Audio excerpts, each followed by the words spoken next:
Good morning, ladies and gentlemen, members of the press. Good morning, Zimbabwe. So this is my first interaction with the press, our first press conference to speak to you concerning the 31st July movement. And recently we know you are aware of the call by Zimbabweans, which I am leading as convener, to call for an end to corruption in our country. Zimbabwe is a blessed country. Zimbabwe is a blessed nation with a diverse of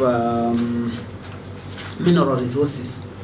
Zimbabwe is a blessed country with good and peace-loving people, hard workers who are working so hard to build their lifestyles.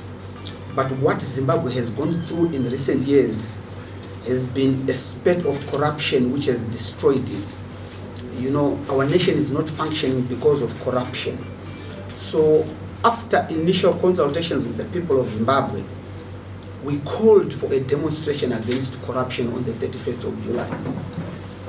And the call has received nationwide support from different Zimbabweans to say this is the way to go. We've been knocking on doors of different stakeholders. We've been speaking to different Zimbabweans. And they've all been saying corruption is the main issue that indeed we can confront and deal with. You know, and currently our nation is at the crossroads. If you look at Zimbabwe now, we're at the crossroads. Corruption has been so rampant and institutionalized that it is threatening the very existence of the nation. So we are very clear in terms of what the people are calling for on the 31st of July. You know, people are calling for an end to corruption, number one. You know, people are calling on looters to go. People who have been looting this economy, looting this nation, people are saying looters must go. That's a very clear message which people are demanding on the 31st, that looters must go. You know, people are demanding that bad leadership must go. You know, there are bad leaders who have promoted corruption. There are bad leaders who are guilty of commissioning and also omission. They've done nothing about it. You know, people want them to go. And in our wide consultations with different stakeholders, one of the key things that has been coming up is most of our corruption has been in US dollar forms. You know, all the money that has been stolen in US dollars. None of the corruption has been in local currency. You know, so people have also been demanding, civil servants are demanding salaries in US dollars. They are saying let there be US dollar salaries for all.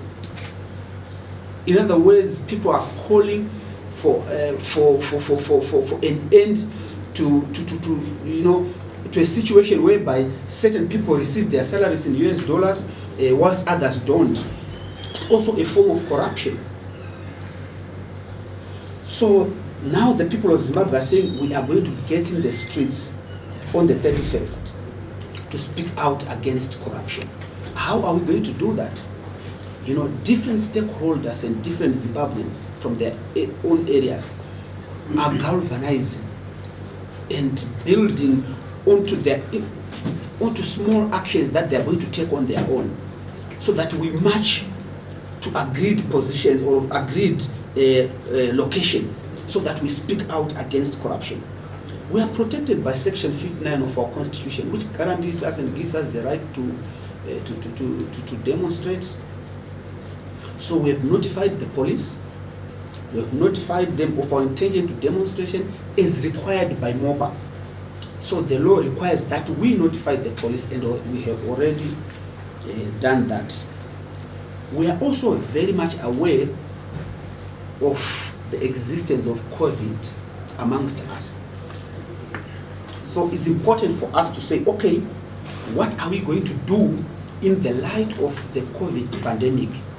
So there are two things. Number one, as far as the COVID pandemic is concerned, firstly, we understand that yes, COVID is a pandemic, and at the same time, corruption is also a pandemic. but our capacity and ability to deal with the COVID pandemic has been seriously limited by corruption.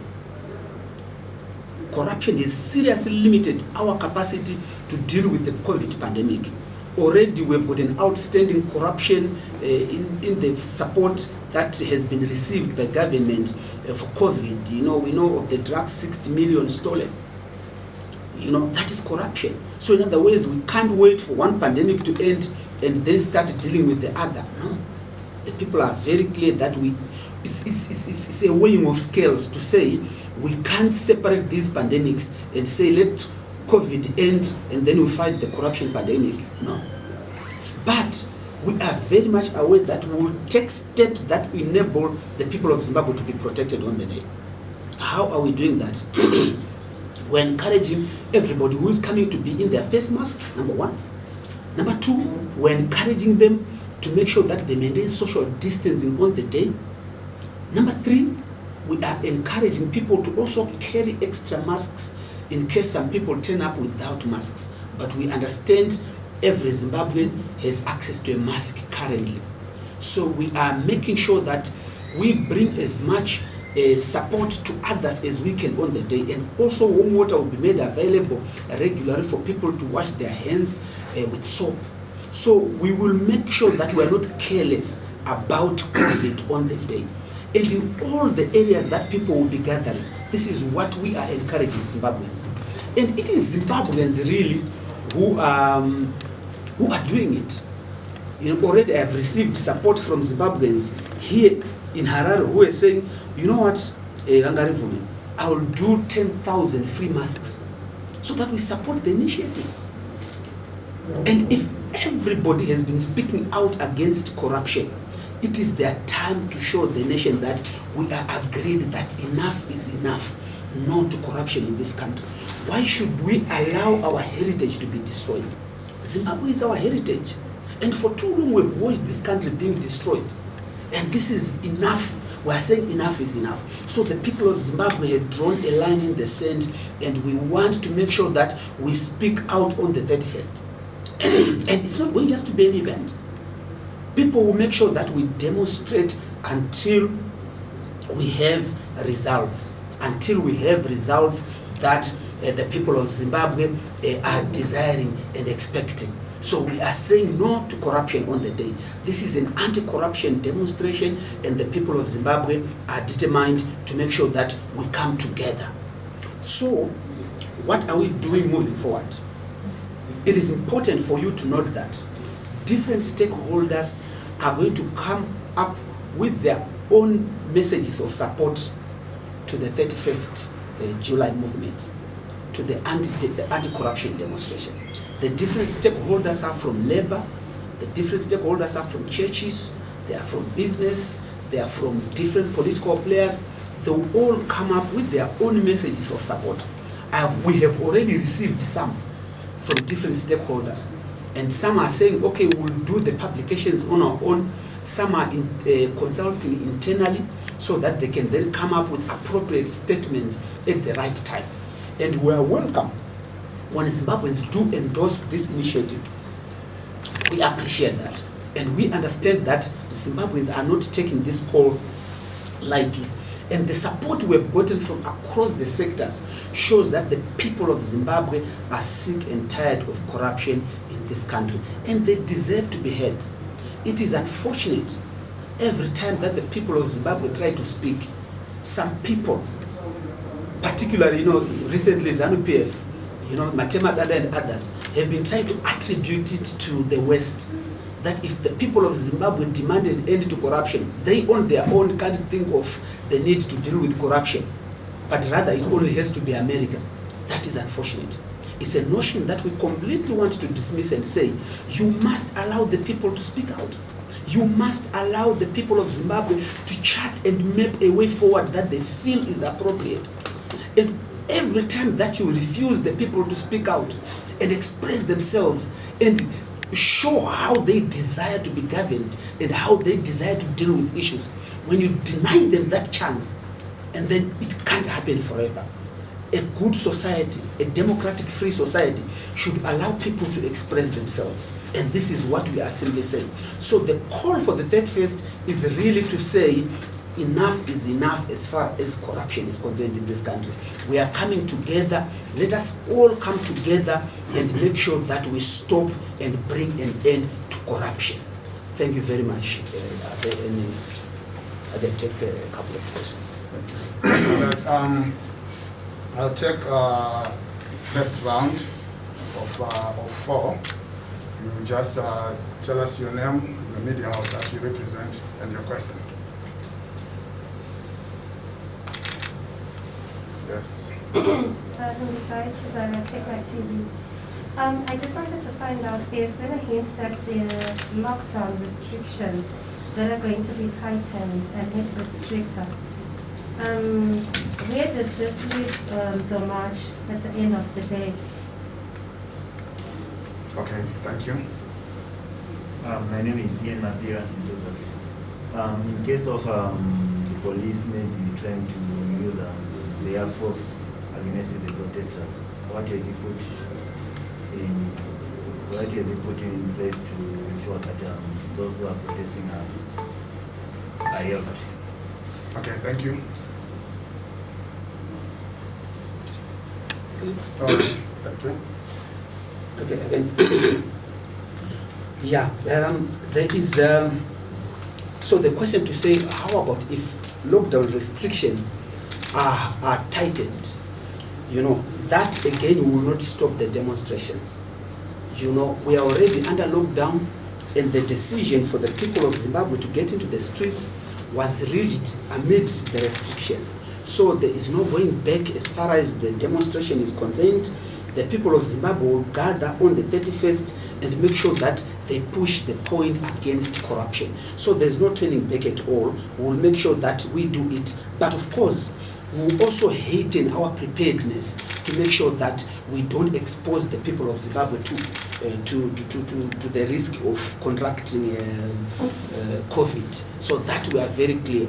We'll make sure that we don't want to expose the people to COVID. And then the police, you know, we don't expect the police to interfere with it. We are not expecting, these are peaceful demonstrations, for your own information. And we don't expect the police to turn against peaceful marchers. We expect the police to provide security for the people. Should there be hooligans, we have marshals that we are identifying who will make sure that everything remains peaceful. And if anybody tries to be violent on the day, we'll apprehend them and hand them over to the police. So we should expect the police to cooperate with the people during the march. So we actually expect support from the police, if anything. So we are not expecting at all the police to come up and be violent on the day, because the demonstrations and the call itself is very, very peaceful. Thank you very much. Let's sure. Any other question? All right, I'll check maybe a last one. Let's say. All right. Elaine Charlie from 263. History has always told us that any march against the government, the police will turn down will not go ahead to the protest. What measures have you put in place, or what action are you going to take? Should they deny you to protest? All right. In case the demonstration took place on the 31st of July, are they going to go beyond 31st in July? Whether you say you are going to push until you find what you want. So are they going to go beyond 31st, maybe 2, 3, 4 days off? Okay, Chapazo and freelance.